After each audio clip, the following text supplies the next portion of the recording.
कहानी का नाम है कन्हैया बना cricketer. Indian talent Hunt academy नाम की एक क्रिकेट से जुड़ी हुई संस्था थी।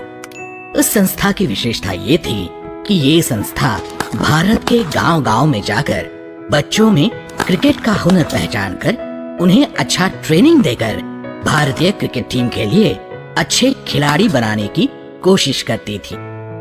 इस संस्था ने भारतीय क्रिकेट टीम को अच्छे खिलाड़ी निर्माण करके दिए थे। एक बार ऐसे ही अच्छे खिलाड़ियों की खोज में इस संस्था ने भारत के अलवर नाम के जिले में एक इश्तिहार दिया हुआ था। उस इश्तिहार की बात पूरे जिले में फैल गई। उसी जिले में एक माधोपुर नाम का गांव था। उस गांव में कन्हैया नाम का एक लड़का रहता था। उसने उस इश्तिहार के बारे में सुना और अपने माँ पिताजी को उसने उस संस्था के बारे में बताया और पूछा, पिताजी, मैं उस संस्था के खिलाड़ियों के चुनाव प्रक्रिया का हिस्सा बनना चाहता हूँ, क्या मैं जाऊँ? पर कन्हैया के पिता उसके क्रिकेट खेलने के बिल्कुल खिलाफ थे।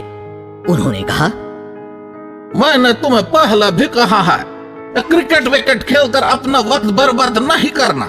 पाठशाला में जाकर पढ़ाई करो और तुम खेत के कामों में मदद करो।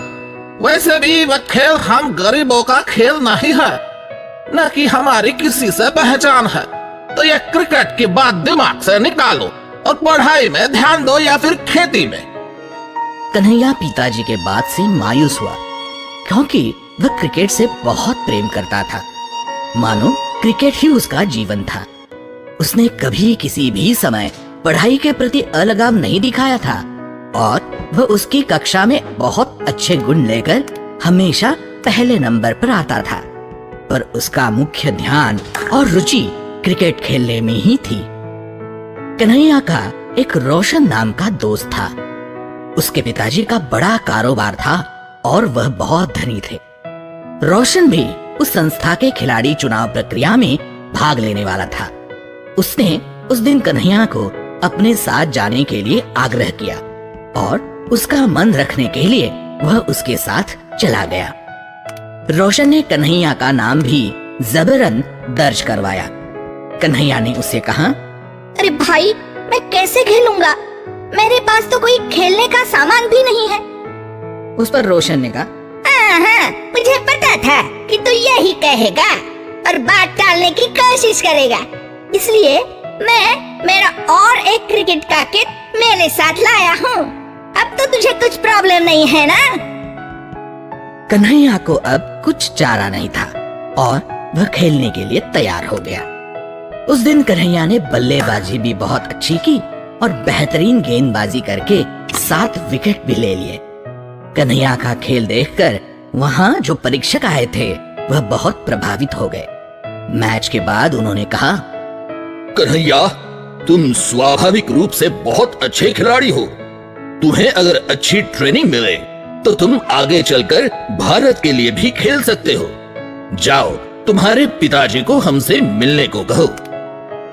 ये बात सुनकर कन्हैया की आंखों में आंसू आ गए और उसने अपने पिताजी का क्रिकेट के बारे में मत और मन दोनों उस परीक्षक को बताए। फिर वह परीक्षक कन्हैया के घर पर खुद आए और उन्होंने कन्हैया के पिताजी को सिर्फ मनाया नहीं, बल्कि कन्हैया के ट्रेनिंग का पूरा खर्चा उठाने की भी तैयारी दिखाई। पिताजी ने कन्हैया की तरफ एक बार देखा तो कन्हैया की आंखों में उन्होंने आशा और उमंग देखी और पढ़ाई अच्छी तरह से पूरी करने की शर्त पर उसे इजाजत दे दी। आगे चलकर कन्हैया ने पढ़ाई भी पूरी की और भारतीय क्रिकेट टीम का वह हिस्सा भी बन गया। तो बच्चों, इस कहानी से हमें ये सीख मिलती है कि अगर किसी बात की आप पूरे मन से इच्छा करो और पूरी तौर से कोशिश करो तो हमारे सपने हमेशा सच होते हैं।